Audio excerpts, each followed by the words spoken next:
Okay, hello everyone. Welcome to today's Friday's episode of the Daily Sib. As updated on social media, yesterday I was in a client focus group, and the day before there was the guest wasn't able to make it the last minute.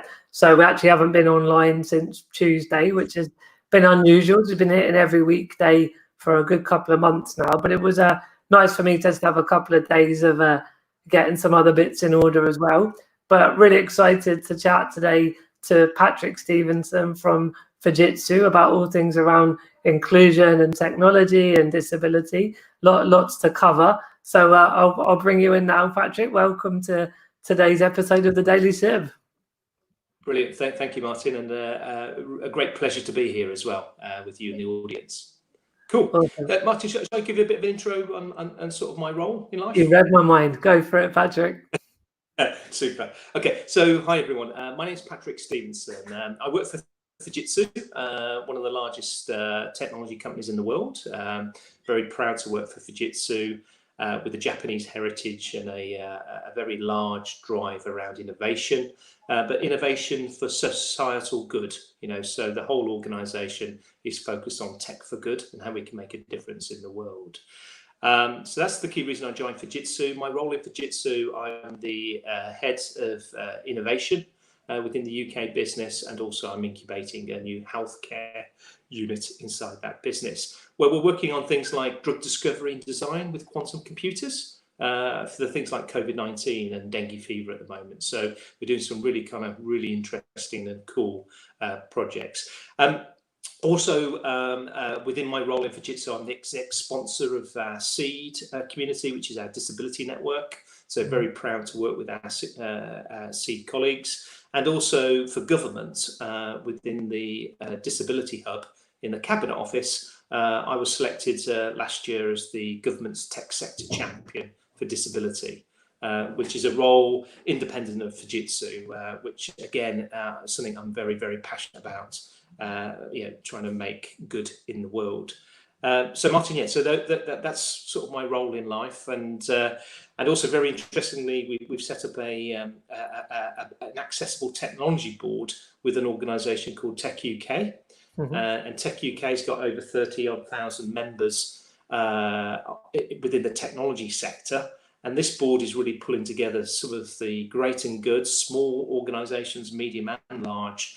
We're all gathering around on how we can raise the bar on accessible technology within the tech sector. Brilliant. That's very helpful to frame our conversation, and definitely 3 or 4 very meaty areas, actually, sort of tech for good. There's a lot we can go into there. And I think the congratulations in order for the tech role, the sector role for government, and of course, the SEED group and the notion of disabled staff networks is something that I don't think we've actually mentioned on the Daily Sib before. I know I'm going to get Kate Nash on at some point, and she's the fairy godmother of all things of staff networks. But it'd be great to just sort of touch base on that from yours and Fujitsu's point of view. For us, the next question, Patrick, could you just move a little bit across on the camera, because you're just wandering. We're looking quite cozy there, which is fine. That's perfect. Thank you for that. Try to check outside of your room is, yeah. Yeah, exactly.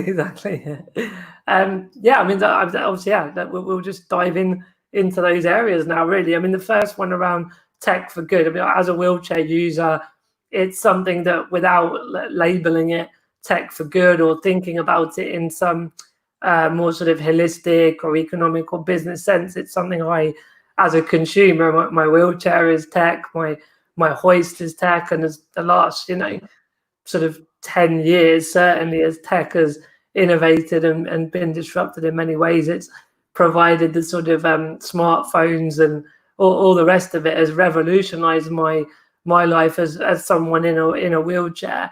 But it'd be great just to hear a bit more about how it's evolved for yourself and Fujitsu, and maybe a little bit more about some of the segments of the disability community and the different types of tech or features of tech that's been making a difference, really. Yeah, definitely. So I think to pick up your point, Martin, on how accessible technologies, obviously not just benefiting people with disabilities, but also it is at the sort of leading edge of innovation. So if you go back to text-to-speech and Alexa, and a lot of the technologies that really were pioneered probably 10, 15 years ago, to support people with disabilities, are now becoming mainstream productivity tools that are in everyone's homes. And also, I'm quite passionate about the Purple Pound. Yeah, me too. So within my organisation, from a disability confidence perspective, it's not a bad conversation to talk about top line and bottom line growth. Leveraging access technology to make people more productive. At a whole scale level. So very passionate about the Purple Pounds, and looking at the positive economic impact of accessible technology. Could you just give a little? Sorry, Patrick. I was going to say, a lot of people will know the Purple Pound because I talk about it a lot, and my new business is called Purple Goat because of the purple. Okay. It'd be great, just if you could give a little top line explanation for anyone that doesn't know what it is. Yeah, so the Purple Pounds, I think, in my view, is probably covered. Let's think about that. Probably in 3 areas. The first area, in my view, is attracting and retaining talent with disabilities. So some of the return programs, which probably just need to be a bit more focused and a bit more accessible sometimes. But really, attracting, retaining talent. I think the second place for me really is leveraging things that are inclusive by design. So if 1 in 5 people in the UK or globally have a physical or hidden disability, if your products and services aren't designed to be inclusive to that segment, you're probably missing out on 25% of the market. So that's probably not a good idea. So things should be inclusive by design, and obviously represent the end users of those products and services, irrespective of whether it's technology or retail or any other sector. And the third thing for me is coming back to that, the way Fujitsu sees it and the likes of Microsoft. We need our products and services to be inclusive. And then there's also an opportunity to improve our revenues around innovation. So, what's the next Alexa out there? Technology. As we start to develop more sophisticated assistive technology, can we apply that technology into other sectors and into mainstream products and services? So there's 3 key areas for me around the Purple Pound. As I say, it's really attracting and training talent. Designing things for 25% of the market, which you shouldn't ignore anyway, but equally there's a Purple Pound opportunity, and then really taking innovation across industry. Yeah, because the area I've been more and more fascinated with around marketing and advertising, we found that 0.06% of adverts feature disability. Even again, as you've just said, 1 in 5, around 20% of the population have a disability. So where would you put the sort of connecting brands to consumers via inclusive and representation of disability and in the marketing side? Would that be under sort of point 2? Sort of you've got goods and services, it's a natural consequence that you should also tell people about it as well. Yeah, exactly. And definitely under 2, and I won't name the organisation, but there was a large retailer who make shampoos. I spoke to recently, and not that I need shampoo, but it was a good shampoo. Beard, yeah. I think I need some beard grooming there. But and they were talking about inclusive by design and how for people with visibility impairments, but also every other person in the shower, I've got soap in my eyes. I want to pick up a shampoo. Is it a conditioner or is it the shampoo? Well, let's just make sure we've got the braille sort of embedded into the shampoo. But then talking to people, not just people with disabilities, but we all can face that problem.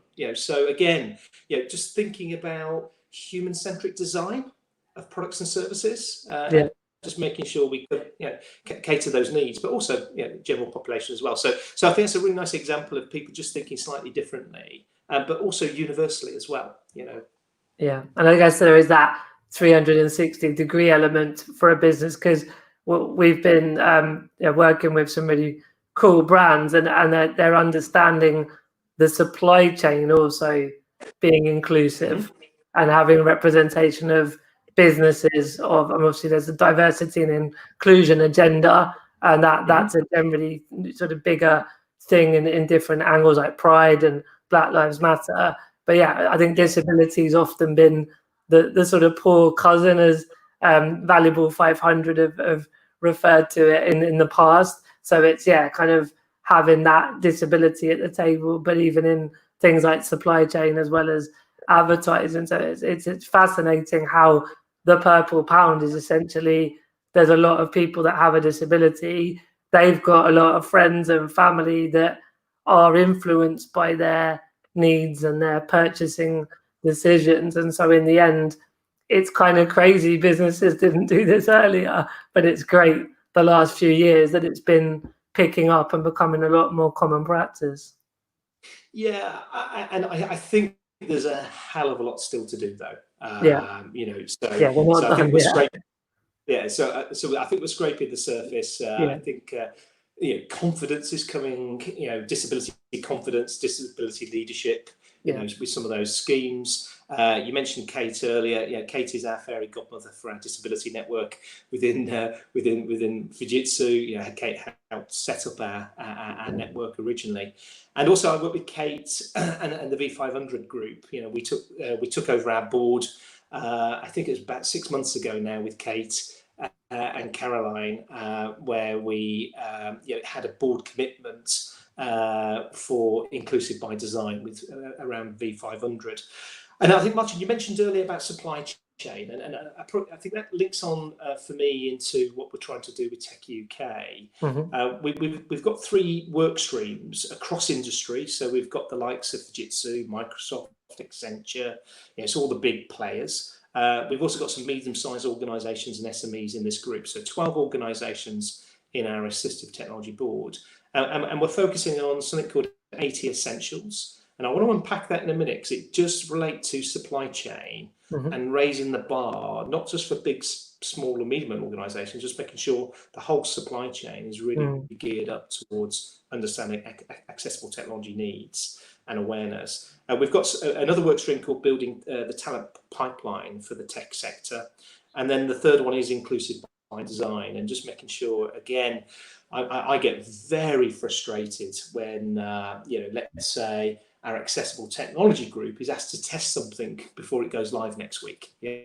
So it's like, well, yes, but at the ideation stage 12 months ago, did you have an inclusive group of user research with people who will be using this product? And clearly 1 in 5 people with a physical or hidden disability will be using this product. So that's not up for debate. Were those stakeholders involved in the concept design and early ideation at the very start? We don't really want to be asked to do stuff at the end. That's expensive. It's disrespectful. And not the way it doesn't make business sense as well, right? Absolutely, and working in the tech sector, it's a bit like saying, right, we've got this solution, we're going to go live with 1,000 users or 1 million users, and can we just add something to the plan to test the security at the very end, just in case, right at the design of, because putting it on at the end is really expensive, and the same thing with accessibility.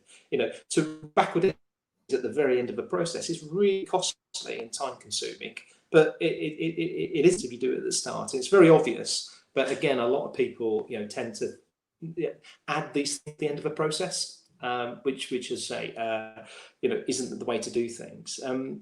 So just on the 80 essentials side, I just wanted to something I'm very passionate about. I'm very passionate about building talents and inclusive by design, which is what the team are working on. 80 essentials, we believe we can quickly, within the tech sector. And shall I just explain a bit more about what that bit's about? Yeah, it'd be great. Yeah, thank you. Yeah. So 80 essentials. What we're trying to do, and I think for your members on the call, there is something in government called cyber essentials. So it's a way of making sure large, medium, or small organisations, when they're bidding for government contracts, have at least a minimum bar of security best practice. Yeah.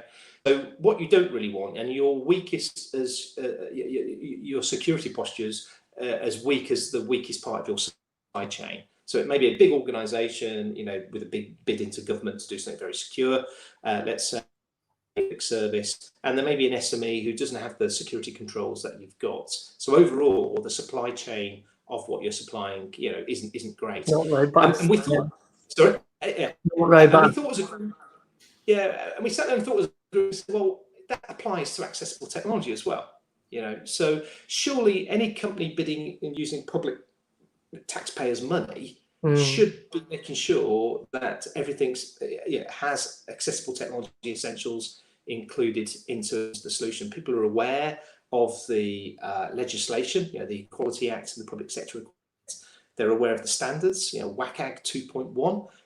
It's quite a big document, And if you're an SME trying to work in the public sector or retail, you probably haven't got the resources or the money to understand WCAG 2.1.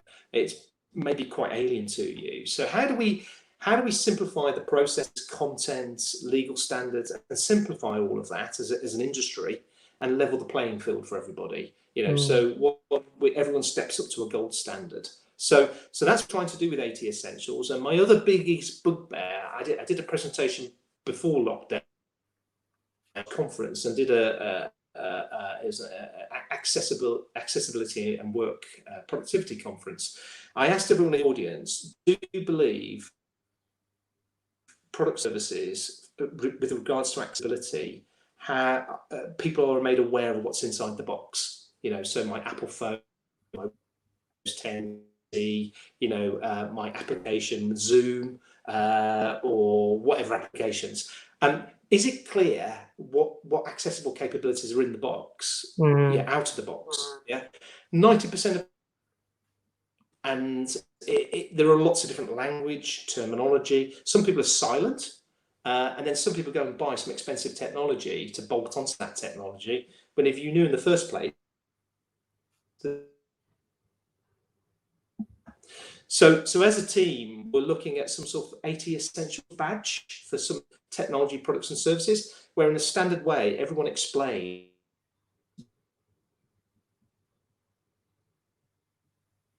all don't have to scramble around and try and find it. So that's something we're quite passionate about as well, to raise a standard across the tech sector. Brilliant. There's a couple of little glitches with the connection, but I think the broad sentiments came across. So 80 essential, is it, just to clarify actually, is it a kind of a grading, or is it more of a educational piece for people to follow? It's both. So and we're in a concept design at the moment. So we're looking at a foundational level, which is also, it's educational, but it's also making sure there's a minimum bar. Doesn't sound good, but I think this is like a gold standard. So that's the aspiration. So level everyone up, so we've got consistency. We're also looking at some other modules which are a bit more advanced: people and process, content creation, instant tips to how to make content better. Also market engagement, how you market and communicate your products and services to be inclusive, which again, I think there's probably lack of best practice that I can see in the industry, people being confident to market their products and services around disability and accessibility. So the foundations bit is really to get everyone to step up to a gold standard. Brilliant. So is this your actual role at Fujitsu, or is this a sort of, I was going to say I had a feeling it wasn't. So what's your day job? So good question. So my day job is so I run let's say this incubation unit. So I'm looking at all the next generation products and services, digital products and services we want to take to market in the public sector. Right. So the types of things I'm working on a daily basis. I'm looking up at my board at the moment, which has got all my jobs to be done. So I'm looking at future borders, after Brexit at the moment. I'm looking at things like cell broadcasting for COVID. I'm looking at drug design with quantum-inspired technology. To try and take drug design process down from 3 to 4 years down to a couple of months with quantum and machine learning. I'm also driving innovation as a service, and also I mentioned here I'm starting up a new health sector within the UK as well. So a chap who likes to be busy. but I think the key thing in all the things I'm doing, just come back to my role within the seed network in Fujitsu, my government role. I think what wakes me up in the morning is tech for good. So all the things I'm involved in, will make people's lives better, make the environment greener, make things more accessible, more inclusive. So what quite excites me is really, just being in a position to be able to do that in my role for disability, and also my day job as well. Yeah, no, that sounds amazing. Could we hear a little bit more about Seed for people that haven't fully sort of followed exactly what it does and what it is? Yeah, so the Seed Group, we've got over 200 people within our business who are in the Seed community. So it's our network for people with disabilities. We've got something called a purple passport, or our adjustments passport. So we started this off quite a while ago, where we've created a piece of technology where people within our business with hidden or physical disabilities can tell our organisation once their needs and any adaptations in the workplace that are required. So it's the Fujitsu employees, correct? Correct, yeah. So and the great thing is, move around our business, they explain their needs and their requirements, which can be quite heavy and quite quite frustrating sometimes, especially if people move around different divisions within a large organisation. So the Seed Group initially helped with Kate's support, build that purple passport within our business. And now we've got a number of programs that we're working on together. The programs are quite mirrored within government. So we are looking at 80 essentials within our business and making sure standard of accessible technology, retracting and retaining talent again is another key area that we're focusing on. So our Seed Group, we meet every month, and from a steering group perspective, we've got a set of outcomes and a plan. And also importantly, and I think I sometimes have to stop myself because I'm quite driven, it's also a network. Talking, sharing, being inquisitive, and not someone like me sometimes sort of driving loads of activities and plans and outcomes. So it's a brilliant network, but equally we're trying to raise the bar within our organisation. I think the bar's already quite high. We've got a great reputation of being a responsible business and attracting, retaining talent with the business. And also we're working very closely with our partner this year, charity, which is Autistica. So we're very closely working with Autistica on a number of programs within that group. What we're also just very clearly trying to do with this group as well is just make sure members of our Seed organisation, our disability network, have a voice at board level. So this isn't a management thing, and it isn't about me. It's about me elevating up.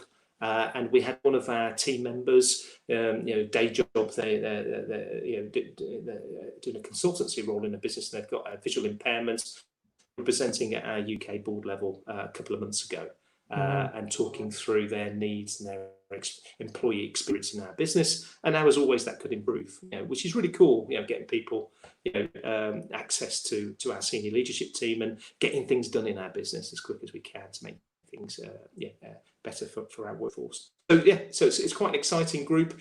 We have guest speakers speaking to that group. We'll have Kate Nash talking soon. Again, a bit of an update on where we are with Purple. So yeah, it's a brilliant group. And I think what's quite interesting, Martin, as well, is how you touched on it at the very start of the call. How do we join that group up with other groups? You know, we've got a BAME group, we've got a LGBT group. How do we start to also share groups and share experiences together? I think that's something we're looking into at the moment. Yeah, because I mean, in the end, I've always been a big proponent of the social model of disability, and there's sort of the academics and the philosophers have got parts that suggest maybe bits need updating and it's a bit outdated, but the prism it offers is very empowering and helps people to understand that it is barriers of the physical environment, attitudes of people, and policies that essentially disable people. But actually, when you look at the other protected characteristics under D&I, in the end, it's a lot of attitudinal barriers is the problem and the cause. So I think the more we take the purple pound concept and the 1 in 5, and we actually bring together all those groups, it becomes an even more powerful voice for inclusion. And also, I remember the case in the courts about on the buses,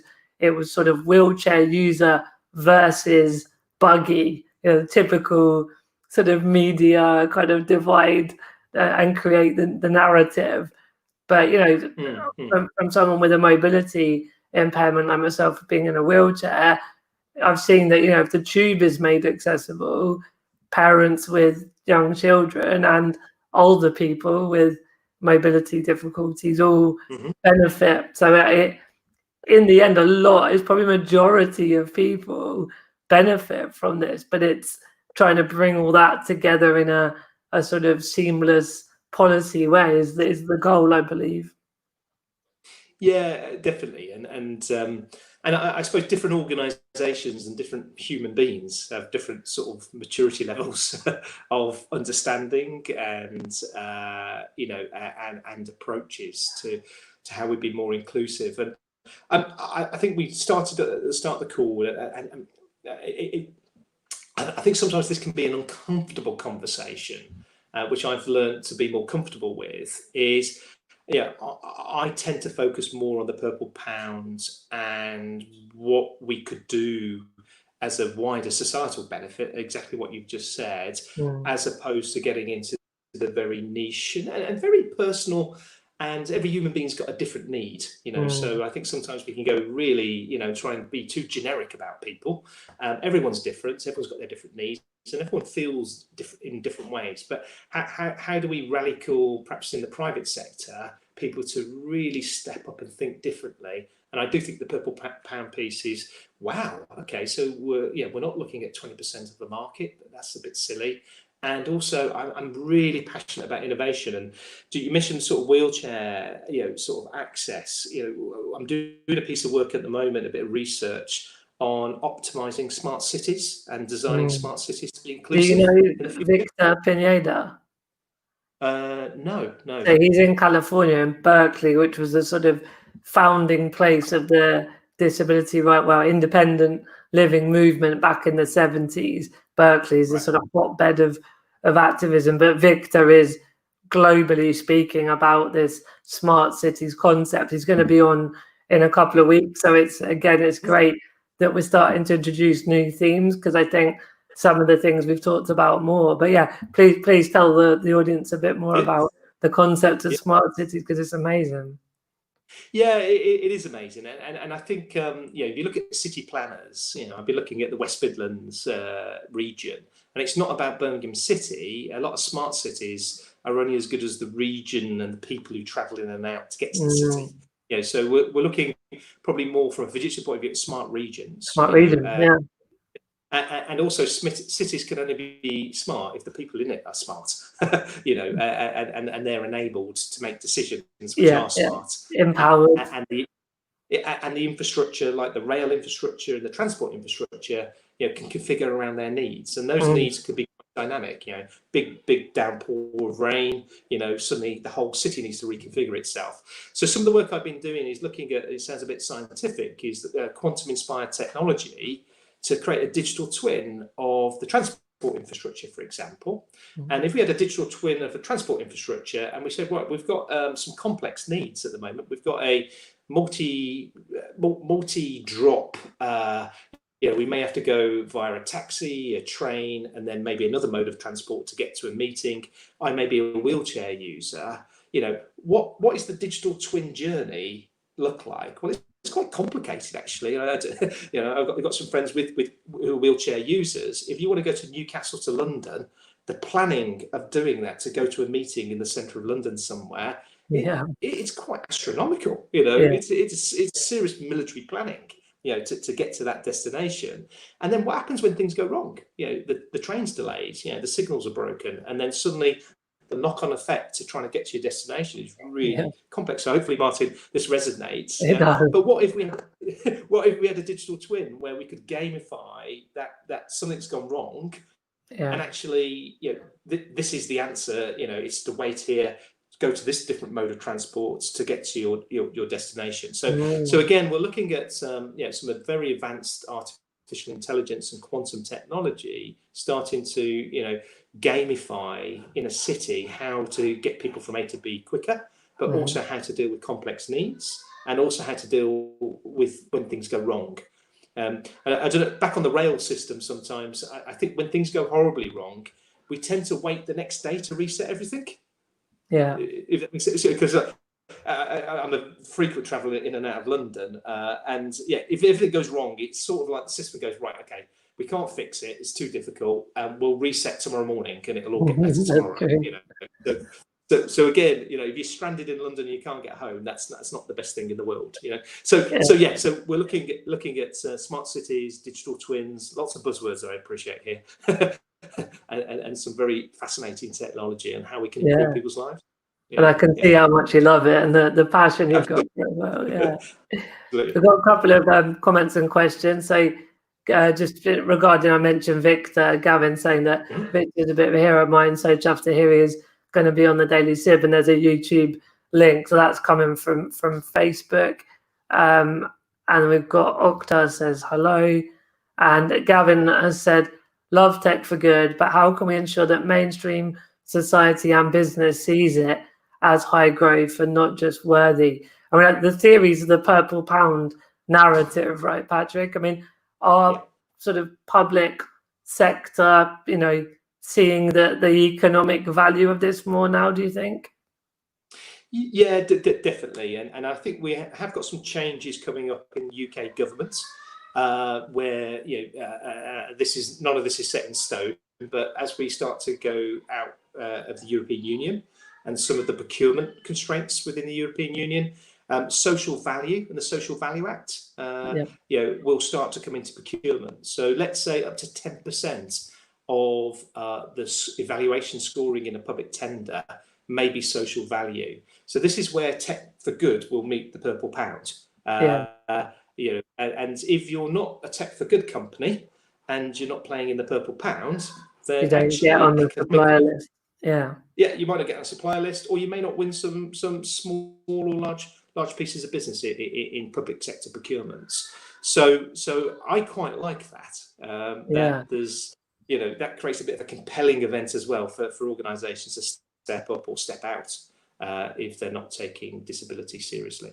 Interesting. And Chris has just said, when we talk about London, navigating around London in a wheelchair is a military exercise, especially the tubes.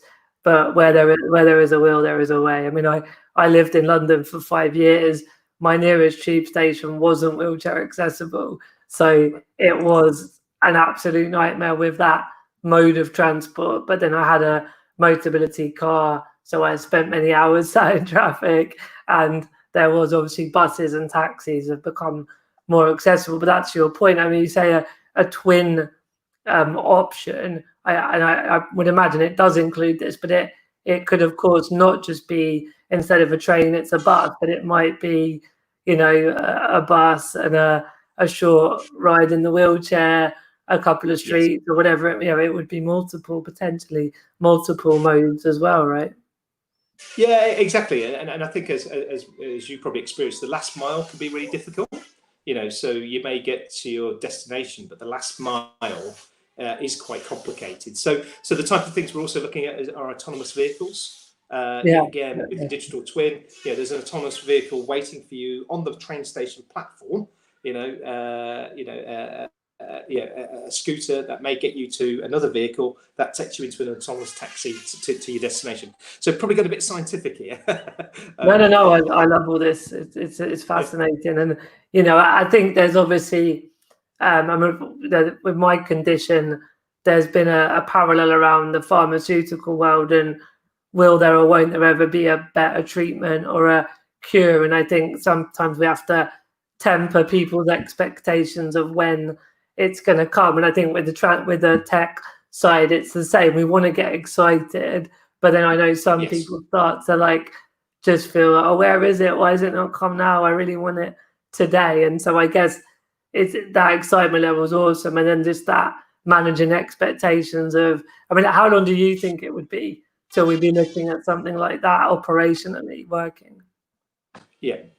So I think I think things like the quantum technology and the autonomous vehicles, I think we're probably talking, the best case 2 to 3 years away. Okay. There are lots of pilots and technology around. Yeah. On the drug side, and back to your point about, I find with technology in my role as an innovator, the only barrier is your imagination. And if you look at a lot of stuff in Star Trek, and other sci-fi things, some of it's coming to reality. Yeah. We haven't sorted out teleportation yet, but I think that one's quite far away. That next week on your to-do list. That's next week's project. Sort out teleportation. You're a man of action. But I think a lot of the technology is capable, and I think a lot of the constraints sometimes are compliance. So back to your point on drug discovery, if you look at what's happened with COVID, it takes average of 10 to 12 years to bring a drug to market, and it costs average £1 billion with a 99% failure rate. Yeah. And with COVID, suddenly the constraints and barriers have been taken away, and we could be delivering, who knows, a vaccine within the next 12 months to 24 months, which is completely disrupting that market. So again, I think we've got to think about some societal triggers that could actually accelerate some of the uses. If you look at Zoom and all the different technologies, consultations have gone through the roof, and that was a big barrier. People didn't have to do it, so you didn't do it and you didn't adopt the technology. But now a lot of my friends and family probably prefer a Zoom call with their doctor now, or whatever type of technology they're using, than going down to the clinic and waiting in a queue. So again, I think what's interesting to me as a technologist, people always forget about emotions and tribal instincts. And those are the things that drive adoption of technology, not the technology. And that's the really hard thing to try and second guess. How emotionally I'm going to feel about something, and also what tribe I belong to, and whether me and my tribe are going to adopt things. So I think I find this all very fascinating. But so I think the key thing just for me back to we have just got to be relentless on the disability side and not accepting second best. We've got to be relentless that the tube should have wheelchair accessibility. We should be relentless that there should be applications that enable us to plan our plan our journey, and end to end, and things just happen. We should just be relentless on expecting that, and we get it. Yeah, I totally agree. There was someone on Roberto who works in accessible air travel, and he was talking about how a lot of the resistance to making the process of getting someone like myself and other different disabilities as well onto an aeroplane better, because it's inherently bad. It is a terrible customer experience, is to do with the standard, the normal, the processes, the behaviors that, it's always been that way. And then because COVID-19 has just tipped the world upside down, exactly to what your point was before, that we are having to behave differently. Our habits are changing, and with those disruption in habits, there's a more opportunity for that disruption and innovation, which can be the whole tech for good side of things as well. I've got a question from Lois on LinkedIn, which was pretty much the last question I was going to ask you as well. Saying, hi, loving the Daily Sib. Does Patrick have any suggestions for other organizations on where to start when putting lived experience at the heart of design? And my question to you, Patrick, was how do you, in your role, ensure disabled people's voices are part of it? So it's kind of all aspects of having that lived experience. Would be great to hear your thoughts on. Yeah, so what we're doing in Fujitsu, I'll answer the last question, then go back to organizations. So we're using something called the Responsible Innovation Framework, RIF. It's a new British standard. It's not a standard, it's a guidance, PSA 440 from memory. So that really is all about embedding inclusivity in designing products and services. So we've adapted that best practice. So when we run our innovation sessions, we've got something called our Digital Transformation Centre, where we bring loads of stakeholders together around a problem to solve. And it may be, how do we reduce the, let's say, the number of suicides on the underground? How do we do that? We bring loads of stakeholders together, but we make sure those stakeholders are representative of the potential users of those products and services. So I think to answer your last question, being really laser focused to make sure we engage people at ideation, problem solving stage, and then go through solution and delivery. That's the magic that we're trying to put and embed into our business. Other organisations who are good at this, what I would say, the only experience I've got, we're working very closely with government digital services, and they, for example, have got an empathy lab, and all government products and services, empathy lab. Wow, it is really cool. It is really cool. The services over a certain facing go through the empathy lab, and the empathy lab is a lab testing the physical and hidden disability testing of products and services. And I'm pleased to say people within the empathy lab are people with physical and hidden disabilities. Yeah, brilliant. Oh no, we've lost Patrick completely. I'm not sure whether he accidentally pressed the button or if his internet cut out. I think we got the gist of that answer. So an empathy lab, generally giving the user experiences and stakeholders giving their ideas of solutions, or at least highlighting problems that need to be solved. I guess to your point, Lois, that would be a model that other organizations could use. We are nearly at 1 o'clock, so I was about to wrap up. Was hoping to say thank you to Patrick, but I'll say it here if he's watching back, or for everyone else anyway. Just big thanks to Patrick for his insights and his wisdom and his passion. It really shone through for me today. Gavin saying, great chat today. Real pleasure to hear Patrick speak, who'd not heard before. And same for me, Gavin. It was the first time I'd really spoke to Patrick, and really insightful and learned a lot. So Liz, thanks again. Sibbo, my new nickname that came out of the chat with Dan White from Department of Ability. Hope you're well, Liz. So yeah, it's I've had a long week. I had a great night last night with a poker game with some friends, so I'm a bit tired as well. So I'm gonna head off for a bit of lunch, and I've got a few more meetings and work to do this afternoon, but very much looking forward to the weekend for a well-deserved rest. I hope you've all had a lovely week, and we'll be back again Monday for the next episode of the Daily Sib. And a big thanks again to Patrick from Fujitsu for joining today. Anyway, take care, everyone. See you soon. Bye-bye.